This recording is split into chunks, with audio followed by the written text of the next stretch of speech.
India की economy में agriculture एक सेंट्रल पिलर है, लेकिन ये सिर्फ फार्मिंग और फार्मर्स तक ही लिमिटेड नहीं है।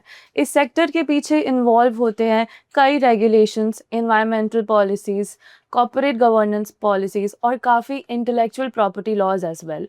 और इसी लीगल इकोसिस्टम को नेविगेट करते हैं कंपनीज़ में एक बहुत important position holders, general councils. तो आज हम बात करने वाले हैं लॉ और एग्रीकल्चर के इंटरसेक्शन पर। Welcome to another episode of law and justice. और आज हमारे साथ हैं मिस्टर देवेंद्र जोशी, नमस्कार। General counsel of Crystal crop protection limited. So mister Joshi, thank you so much for joining us today. Basics से स्टार्ट करते हैं for the understanding of the audience. एक जनरल काउंसिल का रोल एक्चुअली में क्या होता है और क्या उनकी डे टू डे फंक्शनिंग होती है? देखो ऐश्वर्या, पहले तो आप लोगों का बहुत बहुत धन्यवाद, आपने मुझे मौका दिया कि मैं अपनी बात कर सकूं। तो एक जनरल काउंसिल जो किसी भी कंपनी में होता है वो कंपनी का लीगल हेड होता है, जो लीगल डिपार्टमेंट को संभालता है। और जैसा कि मैं यहाँ पर क्रिस्टल क्रॉप प्रोटेक्शन लिमिटेड में जनरल काउंसिल हूँ, तो जो मेरे डिपार्टमेंट का काम है मेजरली 3 पार्ट्स में डिवाइडेड है। जो एक तो कॉन्ट्रैक्ट मैनेजमेंट होता है, फिर आपका लिटिगेशन है और आईपीआर सेक्शन है। इसके अलावा बहुत सारी रेगुलेटरी एक्टिविटीज़ हैं, मर्जर एक्विजिशन है, कॉर्पोरेट लॉस के जो भी एस्पेक्ट्स हो सकते हैं उस सब को हम देखते हैं। और इसके अलावा जो भी ऑर्गेनाइजेशंस होती हैं उसमें तरह तरह के विचार आते हैं, तरह तरह की चीज़ें होती हैं, और उसमें जो भी समस्याएं होती हैं, जो स्टेक होल्डर्स हैं, different different department approaches the legal head, and legal head works like a regulatory mechanism of any organisation. तो जीसी का जो रोल है वो रेगुलेटरी गवर्नेंस और लॉ को एम्पावर करने का है। ठीक है सर। तो आपका अगर कोई डे टू डे फंक्शनिंग उठानी हो इन क्रिस्टल क्रॉप, तो वो यूजुअली क्या एक्टिविटीज एंटेल करता है? हाँ, तो जैसा मैंने बताया कि हम कॉन्ट्रैक्ट ड्राफ्टिंग करते हैं, तो जो भी बिजनेस डिपार्टमेंट्स की जो भी रिक्वायरमेंट होंगी वो लीगल डिपार्टमेंट्स को अपनी रिक्विजिशन भेजते हैं, हम टेम्पलेट ड्राफ्ट करते हैं, और कंपनी के हित में जो भी चीज़ें हैं वो उसमें इनकॉर्पोरेट करने की सोचते हैं। और इसी तरह लिटिगेशन कंपनी के द्वारा भी होती हैं और कंपनी पर भी होती हैं, स्टेट की लिटिगेशंस भी कुछ होती हैं। वो सब चीज़ों को कंपनी को डिफेंड करना और कंपनी का कोई नुकसान उसमें ना हो, बेस्ट इंटरेस्ट में कंपनी के जो भी डिसीजन लिया जाना है वो हम लेते हैं।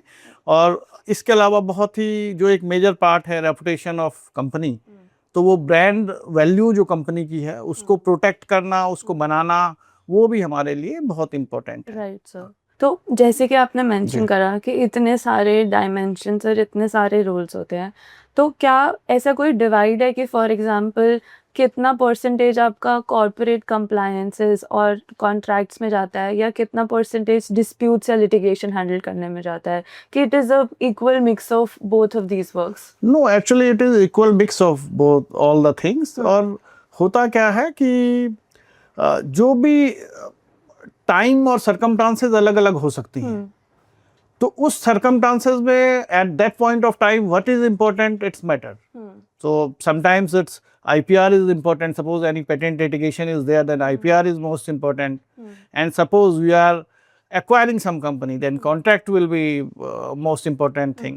Or कहीं पे licensing issues है, suppose litigation, any regulatory litigation or licensing litigation is there and companies' stakes are on, then litigation is very important. Okay, so it depends upon The circumstances और जो yes, circumstances हैं। ठीक है sir. तो अभी क्योंकि हमने इतने सारे लॉज की बात करी, इतनी सारी चीज़ों की बात करी, तो ये अब इन क्रिस्टल क्रॉप, बिकॉज ये प्राइमरली एक एग्रोकेमिकल इंडस्ट्री सेक्टर से रिलेटेड है, तो इंडिया में ऐसे कौन से डिफरेंट काइंड्स ऑफ लॉज हैं जो इस सेक्टर को रेगुलेट कर रहे हैं at the moment?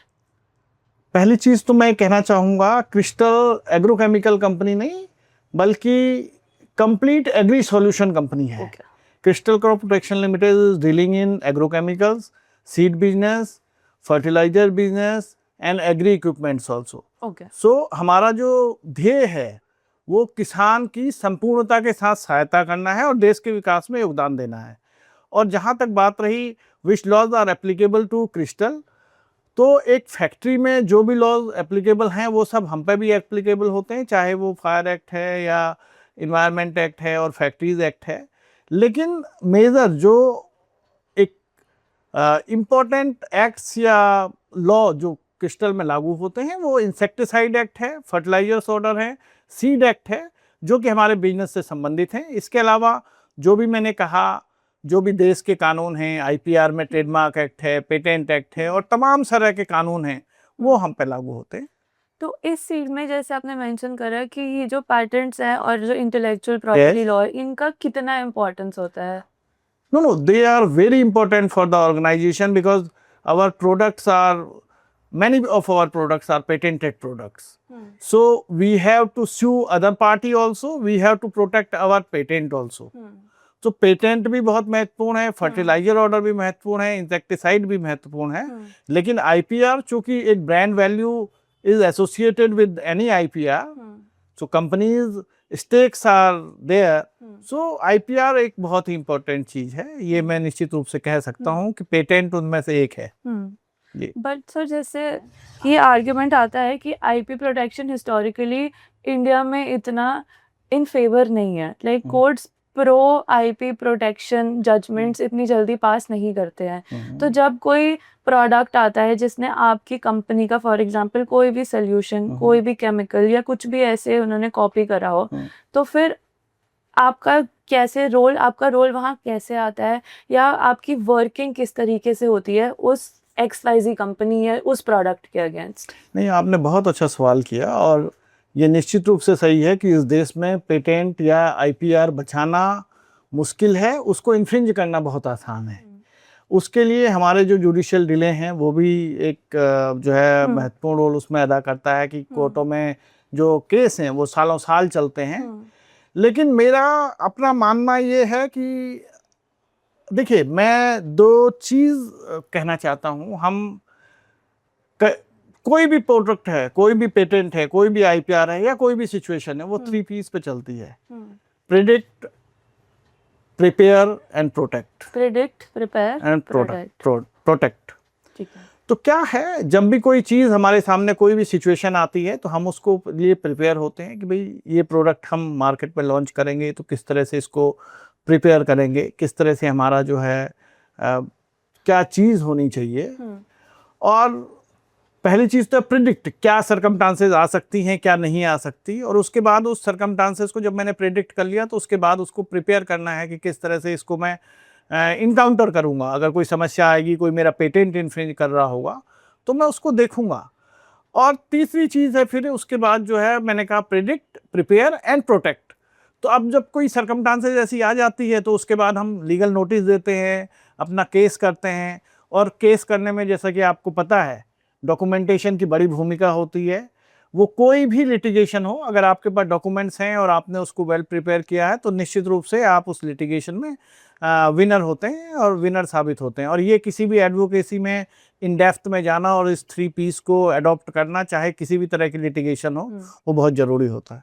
Got it sir. तो जब ऐसी कोई लिटिगेशंस आती हैं, फॉर एग्जांपल आईपीआर की हो तो कोई भी हो, तो अब हर एक कंपनी में एक लीगल टीम भी होती है जो hierarchy of lawyers already present होते हैं। तो उसमें एक जीसी का क्या रोल होता है और वो जीसी कब स्टेप इन करता है कि आपका काम सिर्फ एज अ सुपरवाइजर और एक क्या कहते हैं, एक डिसीजन मेकर, लीडर के तौर पे ज़्यादा है कि on ground you fight the cases also? नहीं, जब आप एज ए जीसी होते हैं तो आप तो इन हाउस काउंसिल होते हैं, आप केस तो नहीं लड़ सकते, लेकिन आप उन चीज़ों को प्रिपेयर करते हैं। और जहाँ तक कई लोग ये कहते हैं कि भाई जो इन हाउस लीगल लॉयर्स हैं, वो बहुत सी जगह तो अभी लीगल डिपार्टमेंट है ही नहीं, या वो लीगल डिपार्टमेंट को एक बोझ समझते हैं, कॉस्ट सेंटर समझते हैं।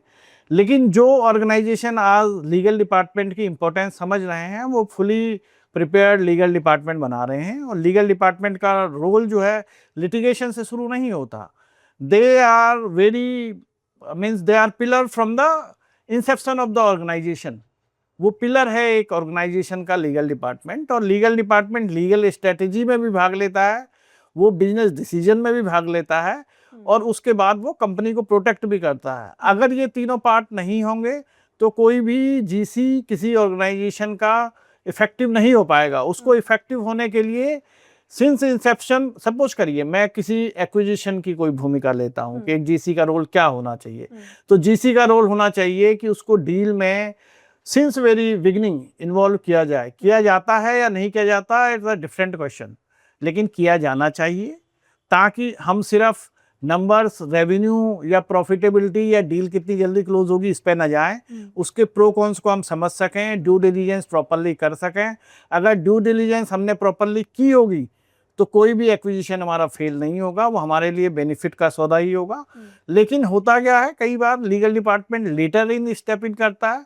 अगर वो जितनी देर में लीगल डिपार्टमेंट स्टेप इन करेगा वो ऑर्गेनाइजेशन के लिए एक डिटरमिनेंटल होगा। तो ऐसा बायस against in house legal teams के लिए क्यों है? तो क्या कंपनीज एक्सटर्नली लॉयर्स और लॉ फर्म्स को हायर करना पसंद करती हैं वर्सेस अपनी खुद का लीगल टीम बनाने? नहीं, आज तो ये नहीं है, लेकिन सिंस पहले के समय में, आज से 10 साल पहले, लीगल डिपार्टमेंट को एक कॉस्ट सेंटर माना जाता था। लीगल डिपार्टमेंट सपोर्ट सिस्टम है, पर एक इम्पॉर्टेंट सपोर्ट सिस्टम है। जिस भी ऑर्गेनाइजेशन का लीगल डिपार्टमेंट स्ट्रांग होगा तो वो ऑर्गेनाइजेशन स्ट्रांग होगा। आप ये समझिए, एक्सटर्नल काउंसिल कैसे वर्क करेगा? External council acts on basis of the information received from the in house council. अगर मुझे अपने केस के बारे में ही पता नहीं है, अगर मैं अपने केस के बारे में ही नहीं जानता हूं कि केस मेरा किस तरह से है, तो मैं एक्सटर्नल काउंसिल को कुछ नहीं बता पाऊंगा। या कोई और डिपार्टमेंट लीगल डिपार्टमेंट का काम करेगा तो वो लीगल इंट्रिकेसीज को नहीं समझ पाएगा। तो लीगल डिपार्टमेंट एक इम्पोर्टेंट डिपार्टमेंट है और हर ऑर्गेनाइजेशन में होना चाहिए, और फेवर या डिसफेवर की कोई बात नहीं है इसमें। लीगल डिपार्टमेंट आज के दिन में नेसेसिटी है किसी भी ऑर्गेनाइजेशन की। Fair enough sir. तो लास्ट, क्योंकि हम इस बारे में बात करें कि पहले वर्सेस आज की कैसे रोल इवॉल्व हुआ है, तो इन द सेम वे जीसी का भी रोल लास्ट 10-15 इयर्स में पहले कैसा था और अब कैसे इवॉल्व हुआ है? तो आपके एक्सपीरियंस में रोल्स एंड रिस्पॉन्सिबिलिटीज कैसे शिफ्ट हुए हैं, या डिसीजन मेकिंग में कितना इन्वॉल्वमेंट एक जनरल काउंसिल का बाकी बोर्ड के मेंबर्स के साथ भी बढ़ा है? एक्चुअली है क्या ऐश्वर्या, आज से पहले, या मैं 10 साल पहले की बात करूं, लीगल डिपार्टमेंट को सिर्फ लिटिगेशन डिपार्टमेंट माना जाता था। वो लिटिगेशन डिपार्टमेंट नहीं है। आज की डेट में पूरा का पूरा एक कॉर्पोरेट इन हाउस लॉयर्स जो हैं वो बहुत अच्छी तरह से वर्क करते हैं। और ये समझना पड़ेगा हमको कि टाइम हैज चेंज्ड। लिबरलाइजेशन के बाद से बिजनेस भारत में आया है। बिजनेस आने के साथ बिजनेस के जो डिसीजन लेने हैं वो एक न्याय संगत हो, इन लाइन ऑफ लॉ हो, वो बहुत ज़रूरी है। और जब इन लाइन ऑफ लॉ हो तो उसके लिए कॉन्ट्रैक्ट्स होने लगे तो लीगल डिपार्टमेंट का रोल बढ़ा, और वो चीज़ें जो ड्यू डिलीजेंस का रोल बढ़ा, कंप्लायंस का रोल बढ़ा। तो जीसी को पहले एक लॉयर की तरह समझा जाता था कि ये लिटिगेशन देखने के लिए, वो आज नहीं है। वो आज बिजनेस डिसीजन लेते हैं। अगर आप आदित्य घोष को देखें, वो इंडिगो के रहे सीईओ और अभी आकाशा में भी हैं, तो रोल लॉयर्स का चेंज हो रहा है। तो जैसे अगर कोई कंपनी या आपकी ही कंपनी में कोई अगर सीरियस स्क्रूटनी, लीगल स्क्रूटनी या इन्वेस्टिगेशन होनी हो, या आपको कोई ऐसा नोटिस मिले, तो आप कैसे उसको नेविगेट करते हैं, या आपकी टॉप प्रायोरिटीज क्या होती है, और एज अ जीसी सबसे पहले आपका रोल क्या होता है उस पूरी सिचुएशन को नेविगेट करने में? No, suppose I receive a notice, then first I will see to which department this notice belongs to. I will go through the detail. I will ask details from that department. Give me those documents which is related to this matter.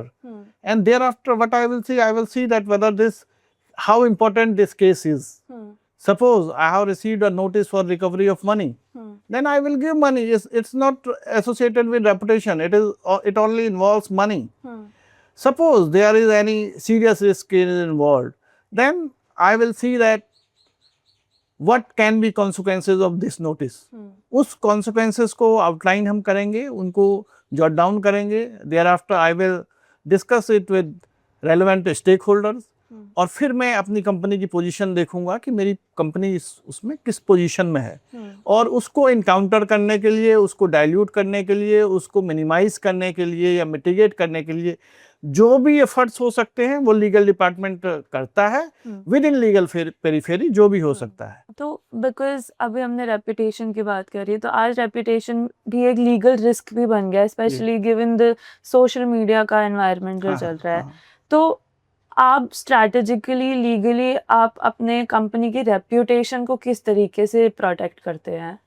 नहीं, वो यही है ना, suppose करिए कोई wrong doing कर रहा हो और एक लॉ अबाइडिंग कंपनी का इंटरेस्ट को अगर हार्म करेगा तो हम निश्चित रूप से उसको लीगल नोटिस देंगे।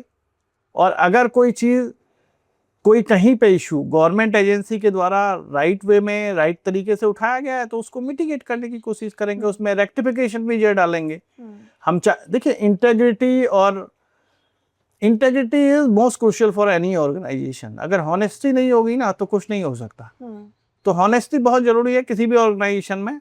जब हॉनेस्टी होगी तभी ट्रस्ट कस्टमर का आएगा, और कस्टमर का ट्रस्ट आएगा तभी बिजनेस बढ़ेगा, देश बढ़ेगा। ये बिल्कुल सही है।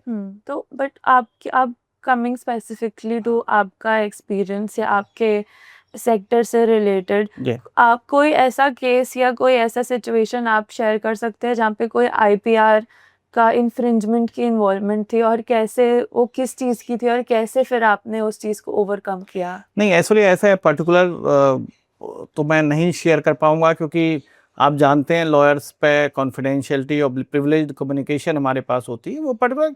लेकिन होता क्या है कि कोई भी, सपोज करिए कोई भी लिटिगेशन है या कोई भी चीज़ है, वो जब आएगी तो उसको हमें देखना होता है कि इसमें इश्यूज क्या इन्वॉल्व हैं, उन इश्यूज को कैसे इनकाउंटर करना है, यही एक जीसी की एक्सपर्टीज है। आप एक चीज़ समझिए, कोई भी लॉयर अगर आप जाएंगे कोर्टों में तो वो स्पेसिफिक लॉ को डील करते, उन्हें शायद उस पर्टिकुलर क्षेत्र में उनकी शार्पनेस बहुत ज़्यादा होगी। पर एक जीसी के पास क्या होता है, जीसी को जिस भी क्षेत्र में उसकी कंपनी है वो लीगल क्राफ्ट का मास्टर है, तो उसे अपने क्षेत्र की नॉलेज जो है, जिस भी फील्ड में उसकी कंपनी है, वो पूरी तरह से होनी चाहिए। उसमें एसोसिएटेड जो भी लॉ हैं उनको पूरी तरह से उसे जानना चाहिए, और अगर वो जानता है तो निश्चित रूप से उसके सामने कोई भी समस्या आए वो उसका इनकाउंटर करेगा। और जहाँ तक आपने बात कही कि स्पेसिफिक, चूंकि मैं एग्री इनपुट कंपनी में वर्क करता हूँ, आपने उसके एक जीसी जो होगा ना, उसे कानून पढ़ना आता है और उसे उस कानून को बचाना भी आता है कि किस तरह से वो प्रोटेक्ट कर पाए, अपने हितों की रक्षा कर पाए। तो whether I am working in agrochemical company, agri input company, cement company, telecom company और pharmaceutical company, I will work in the same manner. उससे कोई फर्क नहीं पड़ता। वो अलग बात है कि वहाँ पे जो स्पेसिफिक फील्ड से रिलेटेड एक्ट होंगे वो डिफरेंट होंगे, but to interpret the law is same in any organisation. Correct sir, correct. तो अब फॉर एग्जांपल अगर कोई क्रॉप प्रोटेक्शन का प्रोडक्ट सोल्यूशन लॉन्च हो रहा है, तो उसके पीछे क्या क्या ऐसे लीगल और रेगुलेटरी अप्रूवल्स या ऐसा क्या क्या आपको कंप्लायंसेस फुलफिल करने पड़ते हैं before that launches into the market, specific to the, अगर एग्रीकल्चरल इंडस्ट्री की बात करें तो आपने बड़ा अच्छा सवाल पूछा। लेकिन क्या है कि रेगुलेटरी के लिए हर ऑर्गेनाइजेशन में एक रेगुलेटरी डिपार्टमेंट होता है, वो रेगुलेटरी एस्पेक्ट्स को देखते हैं। लेकिन जहां तक प्रोडक्ट लॉन्च की बात है, उसकी पैकेजिंग सही हो, वो जो CIB का लाइसेंस हमें मिला है उस प्रोडक्ट के लिए, उसके अनुसार हमने प्रोडक्ट बनाया नहीं बनाया, प्रोडक्ट का ट्रेडमार्क अप्लाई किया है नहीं किया है, लीगल मेट्रोलॉजी के नॉर्म्स हमारे पूरे हैं नहीं है, वो सब हमें देखना होता है। वो चेकलिस्ट होती है, हम उसको चेक करते हैं और उसके बाद ही प्रोडक्ट आगे लॉन्च होता है। बट सर जैसे एग्रोकेमिकल जो सेक्टर है वो बहुत हेविली रेगुलेटेड भी है, और बहुत सारे लॉज का इंटरसेक्शन होता है, जैसे लेबर लॉज जैसे आपने मेंशन करा, इन्वायरमेंटल लॉज भी बहुत सारे लग जाते हैं, गवर्नमेंट की अपनी बहुत सारी पॉलिसीज होती हैं। तो आप कैसे फिर इंश्योर करते हैं एज ए जीसी कि आप कंप्लायंसेस फॉलो तो कर ही रहे हैं, बट साथ साथ में वो आपका बिजनेस की कंटिन्यूटी और स्पीड भी साथ साथ में बनी रहे?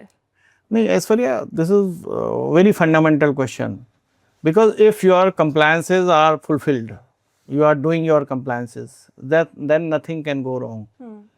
तो अगर SOPs हैं कंपनी में बहुत सारी, हर चीज के लिए एक SOP है, हम उस SOP को देखते हैं, हम उन सब चीज़ों को देखते हैं कि एसओपीज फुलफिल हो रही हैं नहीं हो रही।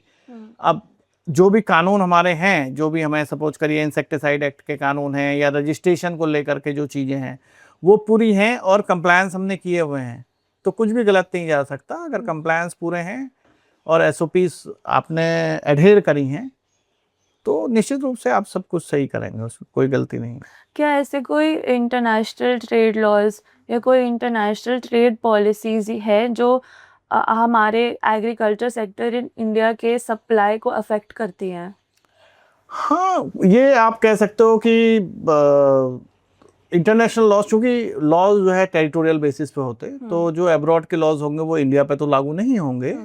लेकिन हमारा मार्केट जो है एग्रोकेमिकल का जो बेसिकली है वो इंपोर्ट बेस्ड है। हम हैवीली डिपेंडेंट हैं चाइना पे और अदर कंट्रीज पे, इसीलिए तो निश्चित रूप से वहाँ पे कुछ होगा तो हमें अफेक्ट करेगा। लेकिन जहाँ तक इंटरनेशनल लॉज की हमारे देश में उसकी बात है, वो नहीं होता। हमारे यहाँ जो कानून है वो हिंदुस्तान के कानून से ही चलता और इंडियन लॉज ही एप्लीकेबल है। हम तो जो इंडिया का जो रेगुलेटरी फ्रेमवर्क है वो जितना एग्रीकल्चरल इनोवेशन हो रहा है हमारे देश में, उसके एट पेस है कि उसमें अभी भी कोई ऐसी पॉलिसीज लाने की ज़रूरत है कि वो इनोवेशन को और क्या मोटिवेट करे, एनकरेज करे? बहुत अच्छा सवाल आपने पूछा। जो हमारी जो हैं जो रजिस्ट्रेशन की प्रोसेस है उसमें कई सारे फ्लॉज हैं, हैविली कॉस्ट डिपेंडेंट है, बहुत सारा पैसा खर्च करना पड़ता है। एक नए प्रोडक्ट को लॉन्च करने में 5-7 करोड़ रुपए खर्च करने पड़ते हैं।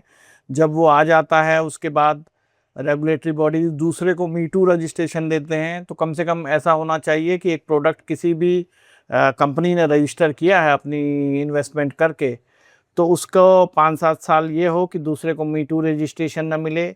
डाटा प्रोटेक्शन अप्लाई होना चाहिए, डाटा उसको जो है उसका डाटा कोई दूसरा यूज़ ना कर पाए, ये होना चाहिए। और साथ में मैं एक और चीज़ करना चाहूँगा, कई बार हम पेटेंटेड प्रोडक्ट को रजिस्टर कराते हैं। हमने प्रोडक्ट रजिस्टर कराया, उसके बाद उसका पेटेंट कराया, तो रेगुलेटरी बॉडीज़ क्या हैं, जब हम जाते हैं रेगुलेटरी बॉडीज़ के पास कि भाई ये हमारा पेटेंटेड प्रोडक्ट है, आप किसी को इसका रजिस्ट्रेशन मत दीजिए मीटू, वो कहते हैं जी पेटेंट हमारा विषय नहीं है, हम तो कोई फॉर्मुलेशन लाएगा और इसके रजिस्ट्रेशन के पेपर्स लाएगा, जो डाटा है हमारी रिक्वायरमेंट पूरी करेगा, हम उसको देंगे। तो ये सरकार को देखना चाहिए। एक तो जो टेन्योर है रजिस्ट्रेशन मिलने का वो कम होना चाहिए, स्पीड अप होना चाहिए। दूसरा, अगर किसी का पेटेंटेड प्रोडक्ट है तो उसके लिए सीबीआई किसी दूसरे को रजिस्ट्रेशन ना दे। ये 2-3 चीज़ें ऐसी जो निश्चित रूप से होना चाहिए, सुधार लाने की ज़रूरत है इसमें। तो यू जो आपने टेन्योर की बात करी, अभी वो टेन्योर कितना है sir?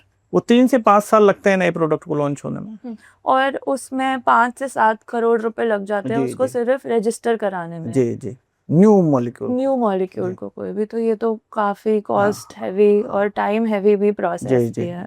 Got it sir.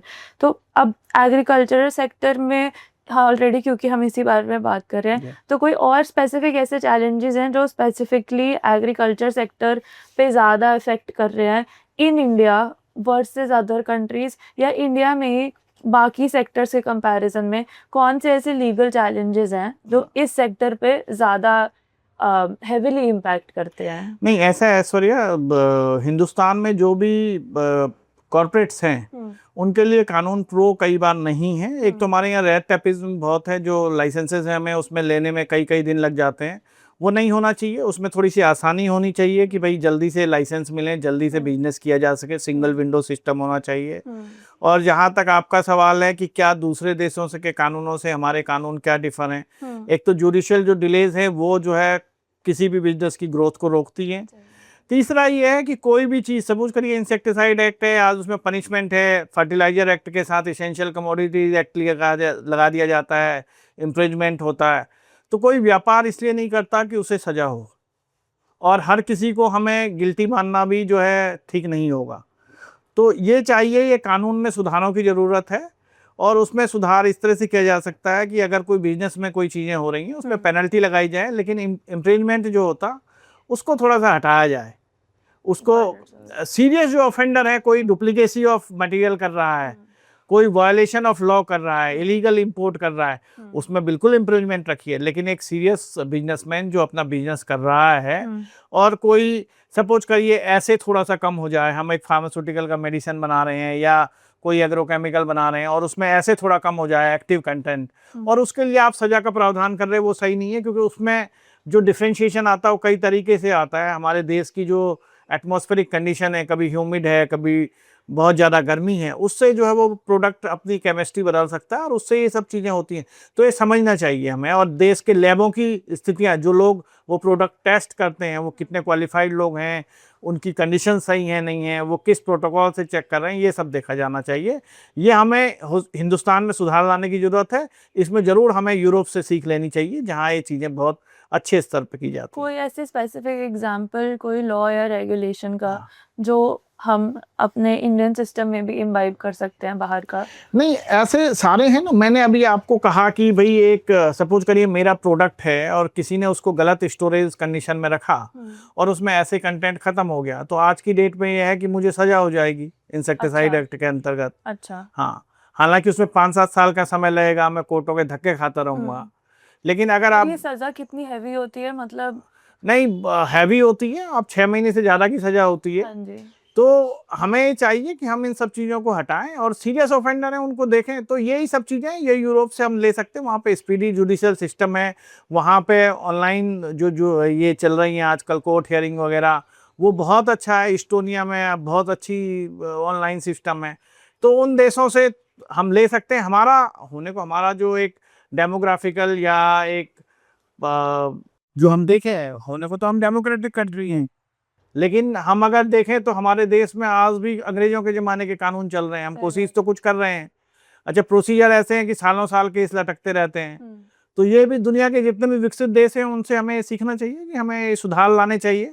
Moving on from this topic, अब जैसे कोई कंपनी लाइक क्रिस्टल क्रॉप जब स्केल करती है और आईपीओ डिस्कशंस में आती है, तो फिर उस केस में जीसी का क्या रोल बन जाता है और वो क्या कंप्लायंसेस या वो क्या रेगुलेशंस एक जीसी के डिपार्टमेंट में आ जाते हैं कि उनको फर्स्ट ये फुलफिल करने हैं, और फिर उनका रोल उस चीज़ में कैसे इवॉल्व होता है? नहीं, जीसी का रोल मैंने जैसे बताया आपको कि वो इंसेप्शन से ही है कंपनी के, कि भाई वो सारी कंप्लायंसेस अपनी पूरी करें। नहीं, जब जैसे प्राइवेट टू पब्लिक जा रहे हैं, हाँ जी, तो फिर क्या ऐसे चेंजेस आएंगे आपके रोल में? हाँ, वो एक्चुअली क्या है, कंप्लायंस ओरिएंटेड कंपनी ज़्यादा हो जाती है, पब्लिक का पैसा दिया होता है, आंसरेबिलिटी टू पब्लिक हमारी बढ़ती है।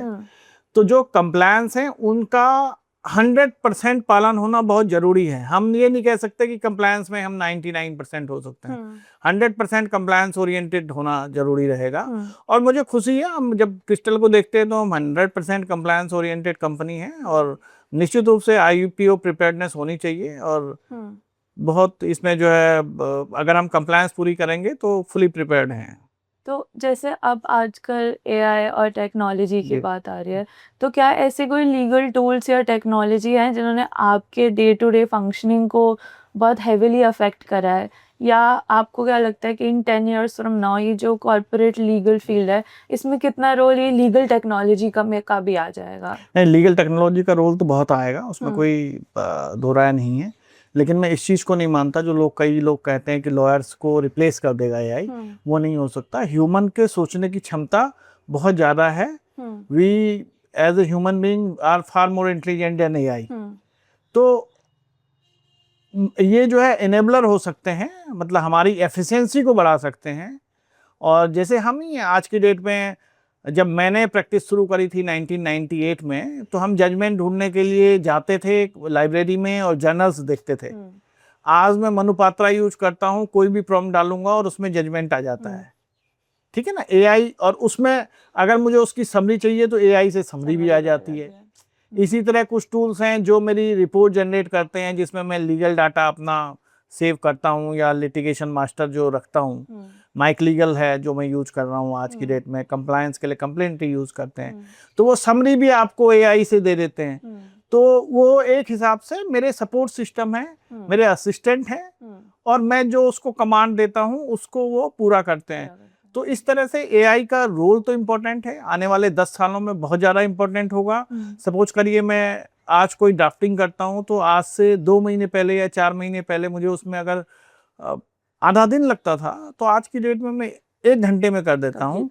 लेकिन वो इनेबलर हैं, हम पूरी तरह से डिपेंडेंट उस तरह से नहीं हो सकते, क्योंकि आप भी न्यूज़ें देखते होंगे, कई बार जजेस कहते हैं कि भाई ये चीज़ें ठीक नहीं है, एआई से जजमेंट दे दिया और वो उसमें एग्जिस्ट ही नहीं करता, तो वो सब चीज़ें हैं। तो अगर ह्यूमन माइंड अप्लाई किया जाए और एआई की हेल्प ली जाए तो निश्चित रूप से आने वाले 10 सालों में बहुत कुछ होगा, सुधार आएगा।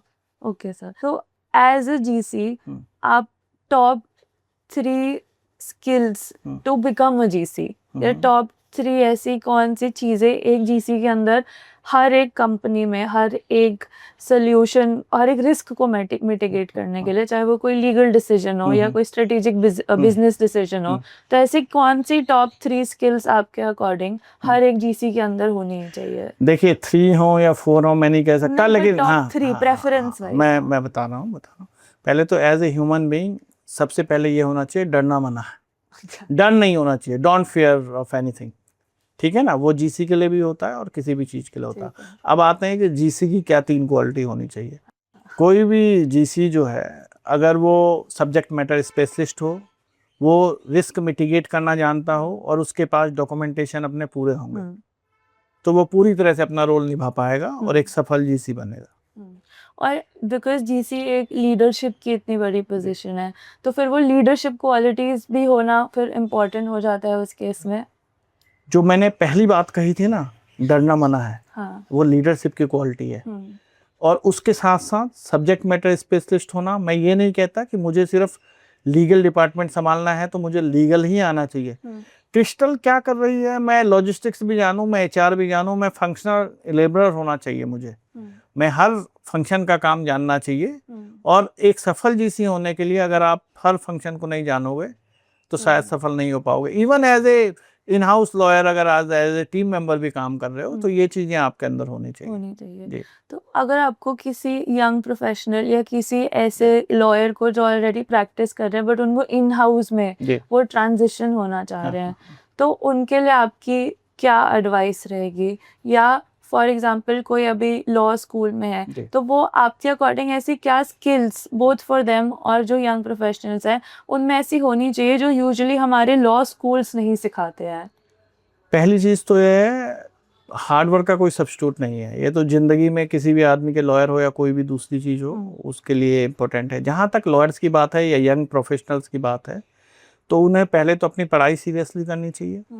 फिर जब वो आ जाते हैं कोर्ट में तो उनको ये समझना चाहिए कि जो लॉ उन्होंने पढ़ा वो एक पढ़ाई है, प्रैक्टिकल स्टेज एक अलग है। तो प्रैक्टिकल स्टेज तो कोर्ट रूम्स हैं, कोर्ट की कैंटीन्स हैं, कोर्ट की लाइब्रेरी हैं, कोर्ट के चैम्बर्स हैं। वहाँ जाएं, अपना जो एक व्यवहारिक ज्ञान है उसको बढ़ाएं। और जब इन हाउस लॉयर आपको बनना है तो कुछ ना कुछ चीज़ें, आपको कॉन्ट्रैक्ट बहुत अच्छे तरीके से आना चाहिए, आपको लिटिगेशन जो भी हैंड ऑन एक्सपीरियंस है वो होना चाहिए, और आईपीआर के जो लॉ हैं, मतलब ट्रेडमार्क, कॉपीराइट और पेटेंट एक्ट, ये भी आना चाहिए। और तभी आप किसी भी लीगल डिपार्टमेंट में एंट्री कर सकते हैं। और आज की डेट में कॉर्पोरेट लॉज चूंकि इतना बड़ा, बहुत बड़ा फंक्शन है और बड़ी सारी चीज़ें हैं, मर्जर, एक्विजिशन, तमाम तरह की चीज़ें होती हैं, कोलैबोरेशन है, तो कॉर्पोरेट लॉज में कंपनी लॉ का भी उसे ज्ञान होना चाहिए, हैंड्स ऑन ज्ञान तो होना ही चाहिए। बाकी अगर आपको जो भी सैलरी मिल रही है, जो भी चीज़ें मिल रही हैं, आप उसके हिसाब से अपना 150% दे रहे हैं, प्रोक्रेस्टिनेट नहीं कर रहे हैं, सीखने की आपकी इच्छा है, तो आप निश्चित रूप से एक्सेल करेंगे, उसमें कोई दो राय नहीं है। तो अब बिकॉज हम बिल्कुल सेगमेंट के कंक्लूजन पे हैं, तो क्योंकि हमने इतनी बारी मेंशन किया कि कैसे इंडिया में जस्टिस इतना डिले हो रहा है, तो आपको ऐसे क्यों लगता है कि एक तो ऐसे क्यों हो रहा है, और दूसरा if you were to suggest कि कोई हम चेंजेस ला सकते हैं, even if they are specific सिर्फ आपके कॉर्पोरेट साइड ऑफ जो लीगल इंडस्ट्री है, तो आपके अकॉर्डिंग वो क्या चेंजेस हम ऐसा ला सकते हैं, या प्रैक्टिकली हम ग्रास रूट्स पर ऐसा क्या चेंज कर सकते हैं कि ये जितना डिले है उसको हम थोड़ा सा भी कम कर सकें? नहीं, ये बहुत अच्छा सवाल है और ये एक बहुत ही इम्पोर्टेंट टॉपिक है इस देश के लिए और हमारे पूरे लीगल सिस्टम के लिए भी। मेरा अपना सोचना है, प्रयास तो हमने शुरू कर दिए हैं, लेकिन चूंकि कॉलोनियल सिस्टम को हम आज भी अडॉप्ट कर रहे हैं, तो बहुत सारे डिले हैं लिटिगेशन में। हमें चाहिए एक तो ऑनलाइन हियरिंग वगैरह जो है, ऑनलाइन सिस्टम हमें फुली अडॉप्ट करना चाहिए। ठीक है। जजेस की बहुत कमी है हमारे देश में, तो उसके लिए हम ये कर सकते हैं कि कुछ जो प्रोफेशनल्स हैं उनको हम पार्ट टाइम बेसिस पे रख सकते हैं, उनको हमें कुछ असाइनमेंट देने चाहिए। और जो हमारे डिस्ट्रिक्ट कोर्ट्स हैं वहाँ पे मेरा अपना ये मानना है कि 2 सेंटर्स बनाने जाने चाहिए। कुछ उसको न्याय मंदिर कह सकते हैं, न्याय मित्र कह सकते हैं। एक सेंटर तो बनाया जाना चाहिए अपना हाई कोर्ट के लिए, और एक सेंटर बनाया जाना चाहिए सुप्रीम कोर्ट के लिए, और उसमें काउंटर बनाए जाने चाहिए कम से कम 5-5, ताकि चमोली में बैठा हुआ व्यक्ति भी, सुदूर उत्तराखंड में बैठा हुआ व्यक्ति भी सुप्रीम कोर्ट की हियरिंग अटेंड कर सके दिल्ली में बैठ के, या चमोली में बैठ के दिल्ली की कोर्ट की हियरिंग अटेंड कर सके। उससे होगा क्या कि जो एडजॉर्नमेंट का प्रोसेस है वो नहीं होगा, और हम जो डिसीजंस हैं उसमें क्विक कर सकेंगे। जो आज सर्टिफाइड कॉपी हम लेते हैं, ऑनलाइन सर्टिफाइड कॉपी देने की व्यवस्था करनी चाहिए। जो इतने सारे जो पेपर वर्क हमारे कोर्टों में फाइलों का अंबार लगा रहता है, उसको डिजिटलाइज किया जाना चाहिए। और डिजिटली जितना हम इक्विप्ड होंगे और जितना एआई का प्रयोग हम करेंगे, एआई भी प्रयोग करनी चाहिए उसमें, हम किस तरह से उसको स्मूथ और इजी फंक्शन कर सकते हैं, जुडिशियल डिले टलेगा। और मेरा ये फर्म बिलीव है कि हम अगर सुप्रीम कोर्ट और हाई कोर्ट की उसको बेंचेस कह लें, हम उनके सपोर्ट सिस्टम कह लें, कि वहाँ पे बैठ के एविडेंस रूम कह लें, वहाँ बैठ के वो आदमी अपनी जो हाई कोर्ट है, सुप्रीम कोर्ट है, वहाँ पे अगर आ सके और हियरिंग अटेंड कर सके, तो मैं समझता हूँ ये डिले जितनी भी पेंडेंसी है ये खत्म हो जाएगी। इसी का फॉलो अप एडीआर, क्योंकि यहाँ बहुत सारे एडीआर के मैकेनिज्म्स भी आ रहे हैं, ओडीआर भी आ रहा है, ऑनलाइन डिस्प्यूट रेजोल्यूशन। तो ये one side ADR versus one side litigation, आपके हिसाब से क्या बेटर है कि वो केस टू केस डिपेंड करता है? नहीं, एडीआर इज ऑलवेज बेटर, क्योंकि एडीआर में समय कम लगता है अल्टरनेटिव डिस्प्यूट रिड्यूसल सिस्टम में, और वो जल्दी करता है। हमें देखना ये पड़ेगा कि क्या रिस्क इन्वॉल्व है। सपोज करिए रेपुटेशनल रिस्क इन्वॉल्व है, तो मैं एडीआर में नहीं जाऊंगा, तो फिर मैं उसका पूरा ट्रायल चाहूंगा ताकि मैं फुली जो है उससे बाहर आ सकूं और मुझे एक्विटल मिले। हाँ, वर्सेस मॉनेटरी टर्म्स का कोई है 8 करोड़ की लिटिगेशन भी है, मैं एडीआर में जाना चाहूंगा, मुझे आज पैसा मिलेगा, मैं उसको धंधे में लगाऊंगा। और रेपुटेशनल रिस्क बहुत छोटा सा है, मेरा एक लाइसेंस, वो कहते हैं साहब आप लाइसेंस आपका कैंसिल कर देंगे और आपको पेनल्टी डाल देंगे और आप एडीआर में चले जाएं, तो हो सकता है मैं नहीं जाऊंगा क्योंकि वो रेपुटेशनल रिस्क है। और एडीआर में वर्सेस लिटिगेशन हमारा टाइम भी सेव होता है। हाँ, बहुत टाइम सेव होता है। और कॉस्ट वाइज दोनों को अगर कंपेयर करें तो कॉस्ट भी सेव होती है। अल्टरनेटिव डिस्प्यूट रिड्यूसल सिस्टम में निश्चित रूप से कॉस्ट सेव होती है। अगर हम हिंदुस्तान के सिनेरियो की बात करें, अगर हम सिंगापुर आर्बिट्रेशन सेंटर में जा रहे हैं तो हो सकता है महंगा लगे, लेकिन वो भी इसलिए जरूरी है क्योंकि बिग जो कॉर्पोरेट स्टेक्स हैं वहां पे वो सिस्टम लागू होना चाहिए। तो मैं निश्चित रूप से कह सकता हूँ एडीआर में पैसा कम इन्वॉल्व होता है और वो एक सुलभ न्याय व्यवस्था है। हाँ जी सर। तो जस्ट कंक्लूडिंग दिस सेगमेंट, आपको इतने इयर्स ऑफ एक्सपीरियंस हो गए हैं इस इंडस्ट्री में, what keeps you motivated to go on every day and fight all these legal battles या जितने भी चैलेंजेस आपके सामने आ रहे हैं and continue in this industry? हाँ, तो मेरा तो हमेशा ही रहता है, मंजिलें उनको मिलती हैं जिनके सपनों में जान होती है, पंखों से कुछ नहीं होता, हौसलों से उड़ान होती है। हौसला रखिए, डर को भगाइए, आप निश्चित रूप से न्यू हाइट्स अचीव करेंगे। और दूसरा यह है कि मैं हमेशा अपने लिए, मेरा कोट है, अभी उड़ान बाकी है, the best thing yet to come. Yeah, for sure, as always. Yes. Thank you so much, sir, for joining us today. Thank you, आपने मुझे मौका दिया, इसके लिए बहुत बहुत धन्यवाद। और आप बहुत से लोगों तक पहुंचेंगे ऐसा मेरा विश्वास है। Thank you so much, sir. Thank you everybody for watching Law and Justice. I hope आपने काफ़ी insightful चीज़ें इसमें से सीखी होंगी, and stay tuned for another episode. Thank you.